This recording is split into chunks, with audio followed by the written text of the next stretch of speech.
व्यवस्थित बघा बरं का सगळे ना. आता किती हवेत आपल्याला? किती हवेत? 17. माझं 17 मोजून झालंय का? नाही. 10 झाले की मला थांबला ना? का बरं थांबला 10 झालं की? कारण की 10 झाले आणि त्यामुळं काय बनलाय तो? हा चला, पण 17 काय झालेले?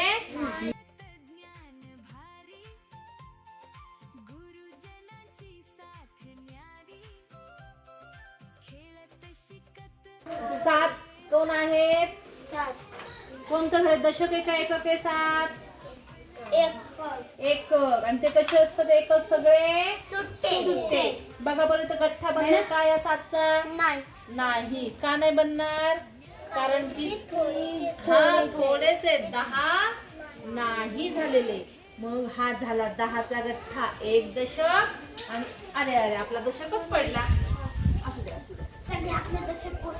कोसळला. हो ना. आणि ते 7 एकक असे आपले काय झाले?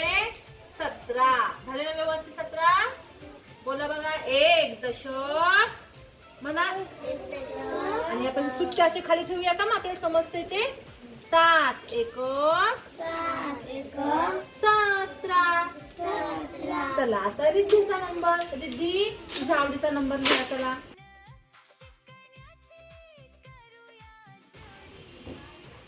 आवडीचा लिहा कुठलाही नंबर. उलटा लिहिते. हा काय आहे तो नंबर? कोणती संख्या लिहिली आहेस? वाचा. 25.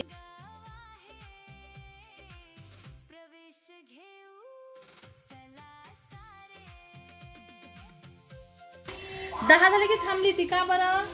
कारण की 10 झाले आणि त्याला काय म्हणतो आपण? आणि 25 झाले नाही. 25 पण नाही झाले आणि 10 झाले म्हणून आपण थांबलो का? कारण की आपला दशक बनलेला आहे. चला पुढे. आता एक ठेव आणि कुठलाही कलर घे.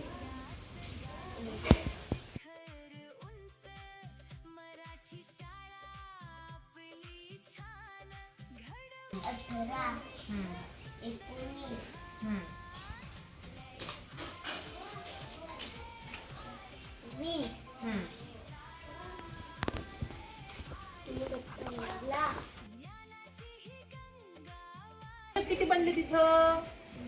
2 आहे का आपले 2 दशक? बरोबर झाले. आणि एकक म्हणजे सुट्टे सुट्टे 5 ना? आहेत का? आहे. म्हणजे आपली संख्या बरोबर झालेली आहे. चला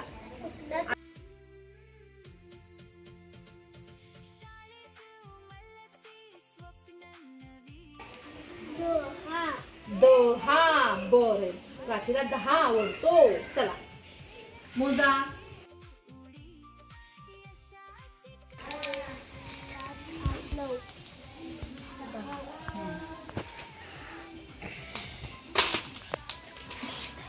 दहा झाले आणि गठ्ठा पण बनला. मग दशक एक. Very good. चला आता किती आहेत ते? बघ मला दाखव. एककाचं घर दशकाचं घर. 2 अंक लिहिले की नाही? थांब. 3 आणि 0 लिहिले की नाही आपण? मग एककाचं घर कुठे आहे सांग याच्यामध्ये? आणि दशकाचं घर कोणतं आहे? बरोबर. कोण आहे तिथे? 3 दशक आहेत है ना? आपण मोजून बघूया. 3 दशक होत आहेत का ते? हे की नाही? घ्या बरं चला वस्तू जरा.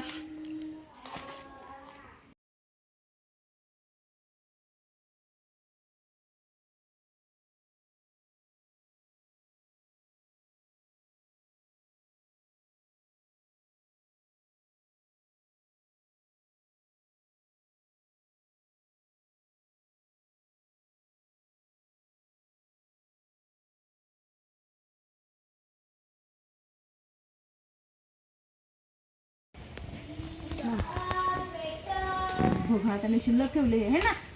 10चा गठ्ठा बरोबर झालेला आहे ना. किती गठ्ठे झाले 10चे? 3. दशक किती झाले? 3. आणि आपण 30 पण मोजून झाले की नाही? मग 10, 20 आणि 30. बघा इथे एककाच्या हा 0 आहे की नाही? म्हणजे एकक सुट्टा आहे का? नाही. आपले पण 30 मोजून झाले. एकक आपल्याकडे नाहीच आहे. समजलं तुम्हाला माझा दशक एकक?